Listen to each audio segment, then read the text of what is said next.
നമസ്കാരം. സംസ്ഥാനത്തെ തദ്ദേശ സ്ഥാപനങ്ങൾക്ക് ഇനി പുതിയ ഭരണാധികാരികൾ. സംസ്ഥാനത്തെ ഗ്രാമ, ബ്ലോക്ക്, ജില്ലാ പഞ്ചായത്തുകളിലും നഗരസഭകളിലും അംഗങ്ങൾ സത്യപ്രതിജ്ഞ ചെയ്ത് ചുമതലയേറ്റു. തിരുവനന്തപുരത്തടക്കം 6 കോർപ്പറേഷനുകളിൽ കൌൺസിൽ അംഗങ്ങളുടെ സത്യപ്രതിജ്ഞ പുരോഗമിക്കുകയാണ്. രാവിലെ 10-നാണ് കോർപ്പറേഷനുകൾ ഒഴികെയുള്ള തദ്ദേശ സ്ഥാപനങ്ങളിൽ സത്യപ്രതിജ്ഞ ആരംഭിച്ചത്. രാവിലെ 11:30 ശേഷമാണ് കോർപ്പറേഷനുകളിൽ സത്യപ്രതിജ്ഞ ആരംഭിച്ചത്. തിരുവനന്തപുരം കോർപ്പറേഷനിൽ മുതിർന്ന അംഗം കോൺഗ്രസിന്റെ ക്ലീറ്റസ് ആദ്യം സത്യപ്രതിജ്ഞ ചെയ്തു. BJP councillor VV Rajesh, R Sreelekha അടക്കമുള്ളവരും സത്യപ്രതിജ്ഞ ചെയ്തു. ഭരണഘടന കയ്യിലേന്തിയാണ് കവടിയാർ കൌൺസിലർ KS ശബരിനാഥൻ സത്യപ്രതിജ്ഞ ചെയ്തത്. വൈഷ്ണ സുരേഷ് അടക്കമുള്ളവരും സത്യപ്രതിജ്ഞ ചെയ്തു.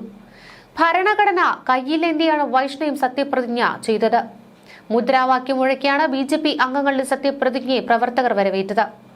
തിരുവനന്തപുരം കോർപ്പറേഷനിൽ ജനവിധി അട്ടിമറിക്കാനാവില്ലെന്നാണ് CPM-ഉം കോൺഗ്രസും വ്യക്തമാക്കിയത്. ക്രിയാത്മക പ്രതിപക്ഷമായി കൌൺസിൽ ഉണ്ടാകുമെന്നും CPM കോൺഗ്രസ് നേതാക്കൾ വ്യക്തമാക്കി. തിരുവനന്തപുരത്തിന് പുറമെ കൊച്ചി, കൊല്ലം, കോഴിക്കോട്, തൃശൂർ, കണ്ണൂർ എന്നീ കോർപ്പറേഷനുകളിലും അംഗങ്ങൾ സത്യപ്രതിജ്ഞ ചെയ്തു. തിരുവനന്തപുരത്ത് BJP നേടിയത് ഉജ്ജ്വല വിജയമാണെന്നും നിയമസഭാ തെരഞ്ഞെടുപ്പിലും മികച്ച പ്രകടനം ആവർത്തിക്കുമെന്നും സത്യപ്രതിജ്ഞാ ചടങ്ങിനെത്തിയ BJPയുടെ കേരളത്തിന്റെ ചുമതലയുള്ള നേതാവ് പ്രകാശ് ജാവേദ്കർ പറഞ്ഞു. BJP തികഞ്ഞ ആത്മവിശ്വാസത്തിലാണെന്നും രാജീവ് ചന്ദ്രശേഖറിന്റെ നേതൃമികവ് തന്നെയാണെന്നും വിജയത്തിന് ആധാരമെന്നും പ്രകാശ് ജാവേദ്കർ പറഞ്ഞു. തിരുവനന്തപുരം കോർപ്പറേഷനിൽ ചരിത്ര നിമിഷമാണിതെന്നും 45 ദിവസത്തിനകം വികസന ബ്ലൂ പ്രിന്റ് പുറത്തിറക്കുമെന്നും BJP സംസ്ഥാന അധ്യക്ഷൻ രാജീവ് ചന്ദ്രശേഖർ പറഞ്ഞു. വികസന പദ്ധതികളുടെ പ്രഖ്യാപനത്തിന് പ്രധാനമന്ത്രി വരും. മേയർ സ്ഥാനാർത്ഥി ആരെന്ന് 26-ന് തീരുമാനിക്കും. കുറച്ച് സസ്പെൻസ് ഇരിക്കട്ടെ എന്നും രാജീവ് ചന്ദ്രശേഖർ പറഞ്ഞു. കോർപ്പറേഷനുകളിലും ജില്ലാ പഞ്ചായത്തുകളിലും കളക്ടർമാരും മറ്റിടങ്ങളിൽ അതത് ഭരണാധികാരികളുമാണ് സത്യപ്രതിജ്ഞയ്ക്ക് നേതൃത്വം നൽകിയത്. ആദ്യ ഭരണസമിതി യോഗവും ഇന്ന് നടക്കും. നിലവിലുള്ള ഭരണസമിതിയുടെ കാലാവധി കഴിഞ്ഞ ദിവസം അവസാനിച്ചതിനാലാണ് അവധി ദിനമായിട്ടും ഇന്ന് സത്യപ്രതിജ്ഞ നിശ്ചയിച്ചത്. മലപ്പുറത്തെ 8 തദ്ദേശ സ്ഥാപനങ്ങളിൽ കാലാവധി അവസാനിക്കാത്തതിനാൽ ഡിസംബർ 22-നും അതിനുശേഷവുമാണ് സത്യപ്രതിജ്ഞ.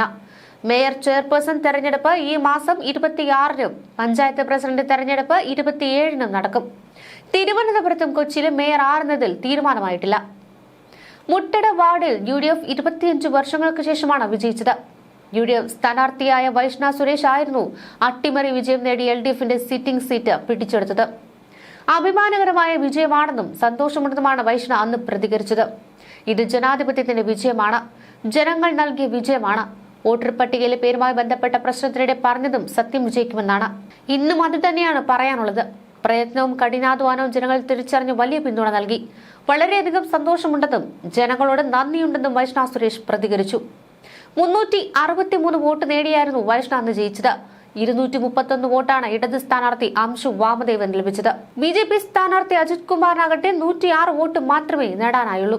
24 വയസ്സ് മാത്രം പ്രായമുള്ള കന്നിയംഗത്തിന് ഇറങ്ങുന്ന ഒരു KSUക്കാരുടെ സ്ഥാനാർത്ഥിത്വം നിങ്ങൾക്ക് ഇത്രമേൽ അസ്വസ്ഥത ഉണ്ടാക്കിയെങ്കിൽ നിങ്ങളുടെ കൗണ്ട് ഡൗൺ തുടങ്ങിയെന്ന് നിങ്ങൾ തന്നെ സമ്മതിക്കുന്നു പിണറായിസ്റ്റുകളെ എന്നാണ് വൈഷ്ണ സുരേഷിന്റെ സ്ഥാനാർത്ഥിത്വം അനിശ്ചിതത്വത്തിൽ തുടർന്ന അവസ്ഥയിൽ രാഹുൽ മാങ്കൂട്ടത്തിൽ പ്രതികരിച്ചത്. പിന്നീട് സാങ്കേതികത്വത്തിന്റെ പേരിൽ 24 വയസ്സുള്ള കുട്ടിയെ മത്സരിപ്പിക്കാതെ ഇരിക്കരുതെന്ന് ഹൈക്കോടതി ഉത്തരവിൽ വ്യക്തമാക്കുകയും ചെയ്തു. പിന്നാലെയാണ് ഇത്തരത്തിൽ കന്നിയംഗത്തിൽ മികച്ചൊരു അട്ടിമറി വിജയം തന്നെ വൈഷ്ണയ്ക്ക് നേടാനായത്. പരനാറികൾ കൺകുളിർക്ക് കാണട്ടെ. ഗുണ്ടായിസം എല്ലാവരുടെ അടുത്തും ചെലവാകില്ല. ആശംസകൾ, 100 ആശംസകൾ, അഭിനന്ദനങ്ങൾ. ഭാവി മിനിസ്റ്റർ അനാവശ്യമായ വിവാദങ്ങൾ ഉണ്ടാക്കിയതുകൊണ്ട് മാത്രമാണ് ഈ കുട്ടി വിജയിച്ചത്. CPM-ന്റെ ഉറച്ച സീറ്റ് അത് ഈ മോളുടെ കയ്യിൽ വന്നു. മോൾ എന്നും ആര്യ രാജേന്ദ്രനോട് നന്ദിയുള്ളവളായിരിക്കണം. ആര്യ മോളുടെ ഐശ്വര്യം. മത്സരിക്കാൻ പറ്റില്ലെന്ന് പറഞ്ഞവരുടെ മുന്നിൽ സത്യപ്രതിജ്ഞ ചെയ്യുന്നു. ഈ സത്യപ്രതിജ്ഞാ ചടങ്ങ് പെരുങ്കള്ളിയായ ആര്യ രാജേന്ദ്രന് വേണ്ടി സമർപ്പിക്കുന്നു. ഇതിനേക്കാളും വലിയ ആവേശത്തിലാണ് തിരുവനന്തപുരം മേയറായ ആര്യ രാജേന്ദ്രനെ സ്ഥാപിച്ചത്. അത് ഓർമ്മ വേണം. ആവേശത്തിൽ മതിമറന്ന് പെരുമാറരുത്. എല്ലാം ഓർത്ത് സംയമനത്തോടെ, മര്യാദയോടെ, സത്യസന്ധമായി, ധീരമായി മുന്നോട്ടു പോകാൻ ശ്രദ്ധിക്കണമെന്നിങ്ങനെയാണ് ഉപദേശങ്ങൾ സോഷ്യൽ മീഡിയയിൽ ഉയർന്നിട്ടുള്ളത്.